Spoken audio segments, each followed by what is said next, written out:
તો ગીર સોમનાથ જિલ્લામાં દેવ મંદિરોને ટાર્ગેટ બનાવીને ચોરી કરનાર ગેંગના 6 શખ્સોની ક્રાઇમ બ્રાન્ચે ધરપકડ કરી, જે બાદ મંદિરના પૂજારી અને ભાવિકોમાં ખુશી છવાઈ।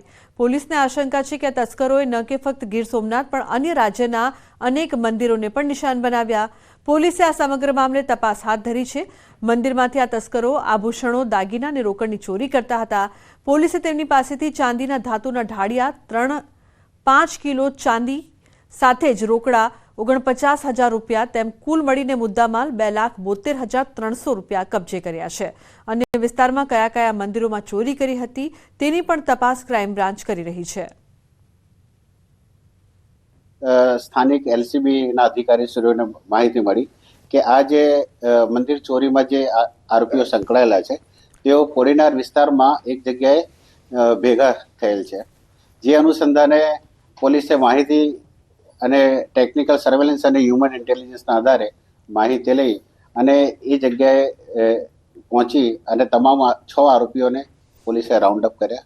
એ લોકોએ મંદિરોને ટાર્ગેટ બનાવ્યા છે અને 3-4 મંદિરોમાં આવી ચોરી કરી છે। એ મંદિરોને ટાર્ગેટ બનાવી અને મંદિરોમાં જે માણસ પાપ છોડવા જાય છે ત્યાં પાપ ઊભું કરીને આવે છે અને છેલ્લા ઘણા સમયથી આ ચોરીનું ટળકટ જમાયું હતું અને પોલીસ ખાતાની સતર્કતાને કારણે પોલીસે એમની સઘન કામગીરી કરી। તો બનાસકાંઠામાં ધાનેરા ચેકપોસ્ટ પરથી 963 ગ્રામ અફીણનો રસ પકડાયો।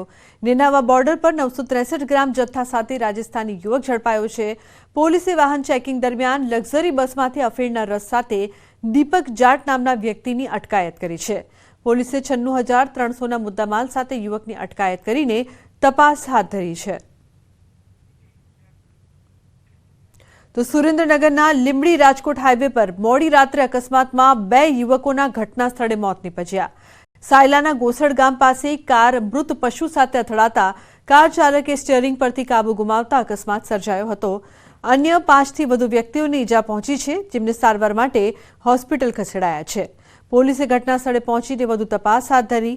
બંને મૃતકો લીંબડીના હોવાનું બહાર આવ્યું।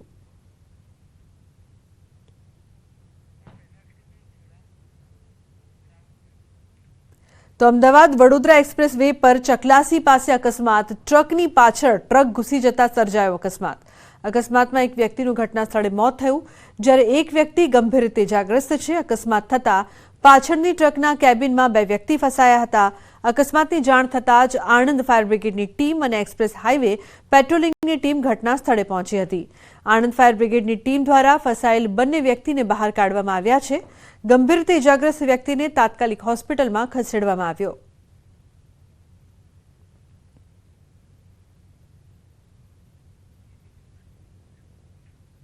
તો જેતપુરના દેરડી રોડ પર પેસેન્જર રિક્ષામાં ખાડામાં ખાબકી દેવાઈ। દેરડી રોડ પર નવો રોડ બનતો હોવાથી રસ્તા પર ખાડો હતો। રસ્તો સારો ન હોવાથી રિક્ષા ચાલક રફીકભાઈ લુલાનિયાની રિક્ષા પલટી ખાઈ ગઈ। ઇજાગ્રસ્ત રિક્ષા ડ્રાઈવરને સારવાર અર્થે જેતપુર સરકારી હોસ્પિટલ ખસેડવામાં આવ્યા છે।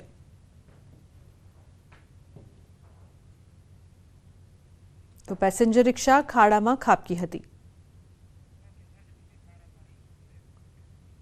અમદાવાદના વાડજમાં રામાપીરના ટેકરા પર એસટી બસના ડ્રાઈવર અને કંડક્ટર પર છરીથી હુમલો થયો છે। ગાંધીનગરથી અમદાવાદ જતી બસના ડ્રાઈવર કંડક્ટર પર રિક્ષામાં સવાર 3 હુમલાખોરો છરીના ઘા ઝીકીને ફરાર થયા। બંનેને લોહીલુહાણ હાલતમાં સિવિલ હોસ્પિટલ લઈ જવાયા। માર્ગની વચ્ચે ઊભી રાખેલી રિક્ષા બાજુમાં લેવાનું કહેતા એસટી ડ્રાઈવર કંડક્ટર પર 3 જણાએ હુમલો કરીને ફરાર થયા હતા।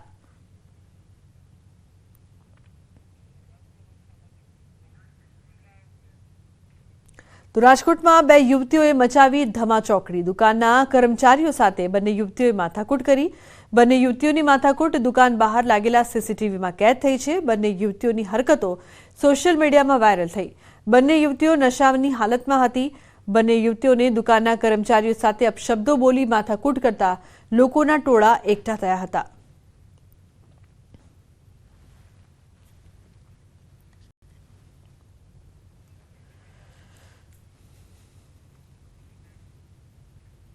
તો દ્વારકાના આદિત્ય રોડ પર આવેલ મકાનમાં આગ લાગવાની ઘટના। 4 લોકોના મોત નીપજ્યા। મૃતકોમાં 7 માસની બાળકીનો સમાવેશ। મૃતકો ગુગડી બ્રહ્મ સમાજના લોકો હોવાનું ખુલ્યું। હોસ્પિટલ પર ગુગડી સમાજના લોકોનો ધસારો।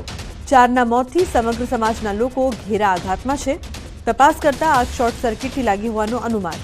તો મકાનમાં ધુમાડાના કારણે ગુંગળામણથી પરિવારના સભ્યોનું મોત થયું હોવાનું બહાર આવ્યું. ઘટનામાં પતિ, પત્ની અને પુત્રી તથા માતાનું મોત નીપજ્યું છે. સમગ્ર મામલે પોલીસે મૃતદેહોનો પોસ્ટમોર્ટમ કરીને આગળની કાર્યવાહી હાથ ધરી છે. આ મામલે આગનું કારણ જાણવા માટે પોલીસે એફએસએલની મદદ પણ લીધી છે.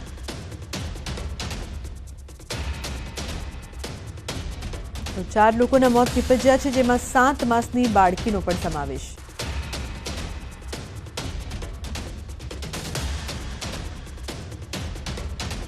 અગમ્ય કારણોસર આગ લાગેલ હતી. જે આગમાં 4 વ્યક્તિઓના ઈજા થયેલ છે, જેમને ફાયર બ્રિગેડવાળા તાત્કાલિક રેસ્ક્યુ કરીને હોસ્પિટલ ખસેડવામાં આવેલ હતા, સરકારી હોસ્પિટલમાં, જ્યાં તેમને મૃત જાહેર કરવામાં આવેલ હતા. અગમ્ય કારણોસર આગ તો સુરતના મજુરા ગેટ વિસ્તારમાં મેટ્રોને અડીને આવેલા તિરુપતિ એપાર્ટમેન્ટને ખાલી કરવા પાલિકાએ નોટિસ પાઠવી. તિરુપતિ એપાર્ટમેન્ટનું સ્ટેબિલિટી રિપોર્ટ નેગેટિવ આવતા પાલિકાએ એપાર્ટમેન્ટ ખાલી કરવા નોટિસ પાઠવી છે. વર્ષો જૂનું એપાર્ટમેન્ટ હોવાથી તેમાં અનેક ભાગોમાં તિરાડો પડી ગઈ. બિલ્ડિંગ રિપેરિંગની શક્યતા પણ નહીવત છે. સ્થાનિકોમાં ચિંતા જોવા મળી રહી છે.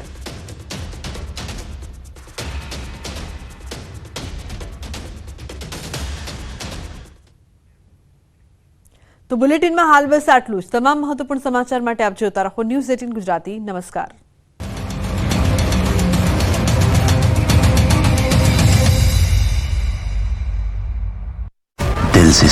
ગરમી અંગે હવામાન વિભાગે કરી આગાહી. કાળઝાળ ગરમીથી મળશે આંશિક રાહત. રાજ્યમાં હાલ ભીષણ ગરમી લોકોને અકળાવી રહી છે. ભર બપોરે બળબડતો તાપ લોકોને આકરો લાગી રહ્યો છે. આ દરમિયાન હવામાન વિભાગે આંશિક રાહતની આગાહી કરી છે. 3 દિવસ બાદ કાળઝાળ ગરમી માટે 2 દિવસ તાપમાન યથાવત રહેવાની હવામાન વિભાગે આગાહી કરી. આ ઉપરાંત આગામી 5 દિવસ રાજ્યનું વાતાવરણ સૂકું રહેવાનું પણ હવામાન વિભાગે કહ્યું. और ड्राई वेदर प्रिवेल करेगा और मैक्सिमम टेम्परेचर आने वाले 5 दिनों का जो दिया गया है वो नो लार्ज चेंज में रहेगा. और मैक्सिमम टेम्परेचर रियलाइज की बात करेंगे अहमदाबाद और गांधीनगर के लिए, तो अहमदाबाद का जो मैक्सिमम टेम्परेचर रियलाइज हुआ है वो 39 डिग्री सेल्सियस और गांधीनगर का 40.2 डिग्री सेल्सियस. जो मतलब 2 दिन के बाद जो टेम्परेचर राइज होगा वो 1 से 2 डिग्री सेल्सियस के बीच राइज होगा. માર્ચના મધ્ય ભાગથી જ રાજ્યમાં ભીષણ ગરમી શરૂ થઈ ગઈ હતી. હવે માર્ચના અંતમાં પણ ગરમીનું પ્રમાણ વધી રહ્યું છે. એપ્રિલ મહિનાની શરૂઆતથી ગુજરાતમાં ફરી તાપમાન ઊંચું જવાની સંભાવનાઓ હવામાન વિભાગે વ્યક્ત કરી. એપ્રિલ મહિનામાં કેવું રહેશે વાતાવરણ? અંબાલાલ પટેલે કરી મોટી આગાહી. વાતાવરણમાં ધરખમ ફેરફારના એંધાણ. એપ્રિલ મહિનાના પહેલા અઠવાડિયામાં ગુજરાતના હવામાનમાં પલટો આવી શકે છે. હવામાન નિષ્ણાંત